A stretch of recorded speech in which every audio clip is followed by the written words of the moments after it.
Hi friends, வணக்கம். Welcome to Daksha kitchen. இன்றைக்கி நம்ம செட்டிநாட் ஸ்டைலில் சிக்கன் கிரேவி எப்படி பண்ணலான்னு பார்க்கலாம் வாங்க.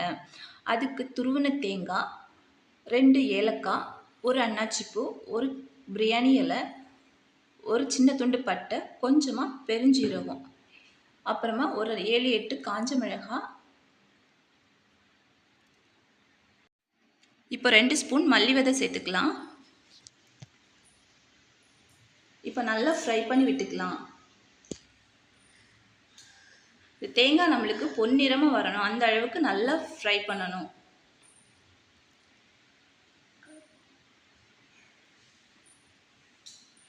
இப்போ நம்ம ஒரு ஸ்பூன் ஆயில் சேர்த்துக்கலாம்.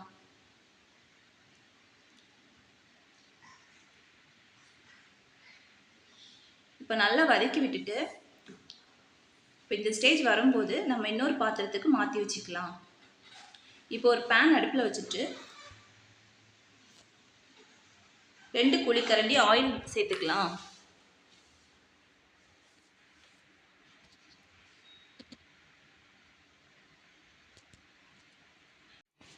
இப்போ எண்ணெய் நல்லா ஹீட் ஆனதும் இப்போ ஒரு அன்னாச்சி பூ, ஒரு சின்ன துண்டு பட்டை, ஒரு ஏலக்காய், ஒரு பிரியாணி இலை,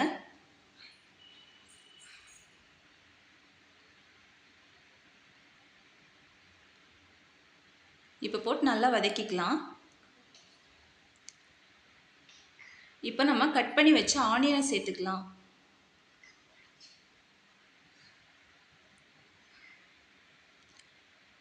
இப்போ ஆனியன் சீக்கிரமாக வதங்குறதுக்காக கொஞ்சமாக சால்ட்டு சேர்த்துக்கலாம்.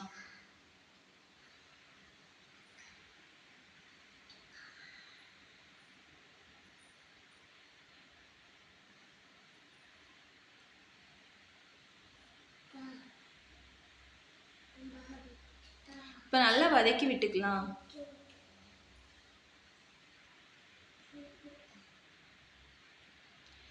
இப்போ இந்த அளவு வதங்கினதும் நம்ம இஞ்சி பூண்டு பேஸ்ட் அதில் ஆட் பண்ணிக்கலாம்.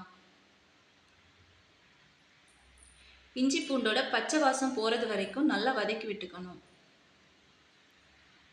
இப்போ இந்த அளவுக்கு வதங்கினதும் இப்போ கட் பண்ணி வச்ச தக்காளியை நம்ம சேர்த்துக்கலாம். தக்காளி வெங்காயமும் நல்லா வதங்குற அளவுக்கு நல்லா வதக்கி விட்டுக்கணும். இந்த ஸ்டேஜில் இப்போ நம்ம கட் பண்ணி வச்ச கொத்தமல்லி இலையும் புதினாவும் நம்ம இதில் சேர்த்துக்கலாம். சேர்த்து கொஞ்சம் வதக்கி விட்டுக்கலாம்.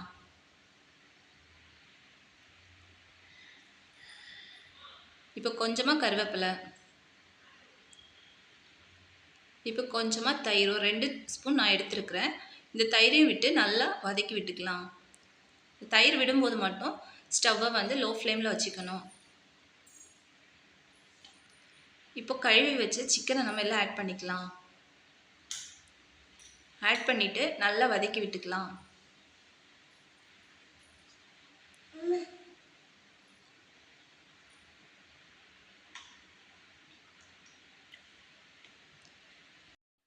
இப்போ நம்ம மசாலா ஆட் பண்ணுறதுக்கு முன்னாடி ஒரு 2 நிமிஷம் மூடி போட்டு சிக்கனை வேக விட்டுக்கலாம். இப்போ 2 நிமிஷம் ஆயிடுச்சு. இப்போ நம்ம அரைச்சி வச்ச பேஸ்ட்டை நம்ம இதில் ஆட் பண்ணிக்கலாம். ஆட் பண்ணி அந்த பேஸ்ட் வந்து சிக்கனில் படுற அளவுக்கு நல்லா கிளறி விட்டுக்கணும்.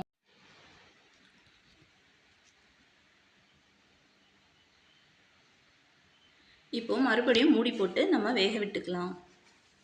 ஒரு 2 மினிட்ஸ் வெந்ததும் இப்போது இந்த ஸ்டேஜில் கிளறி விட்டுட்டு நம்ம தண்ணி ஆட் பண்ணிக்கலாம். நான் அரைச்சி வச்ச ஜார்லேயே கொஞ்சமாக தண்ணி சேர்த்து இப்போ இதில் ஆட் பண்ணிக்கிறேன்.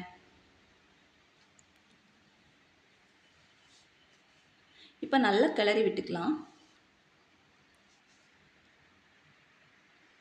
உங்களுக்கு குழம்பு கன்சிஸ்டன்சி வேணும்னா கொஞ்சம் தண்ணி அதிகமாகவே ஆட் பண்ணிக்கோங்க. நான் இன்றைக்கி கிரேவி மாதிரி தான் செய்ய போகிறேன். இப்போ தேவையான அளவுக்கு உப்பு சேர்த்துக்கலாம்.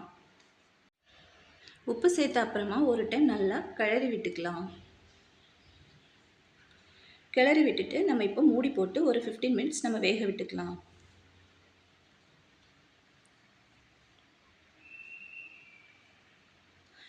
மினிட்ஸ் ஆகிடுச்சு. நம்மளுக்கு சிக்கன் நல்லா குக் ஆகிடுச்சு. பாருங்கள் எப்படி கொதி வருதுன்னு.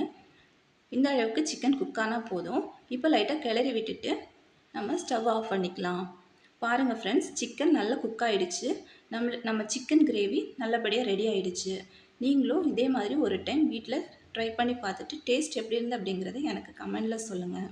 இந்த சிக்கன் கிரேவி உங்களுக்கு ரைஸில், அப்புறமா சப்பாத்திக்கு, தோசை, இட்லி எல்லாத்துக்குமே வந்துட்டு ரொம்ப நல்ல காம்பினேஷனாக இருக்கும்.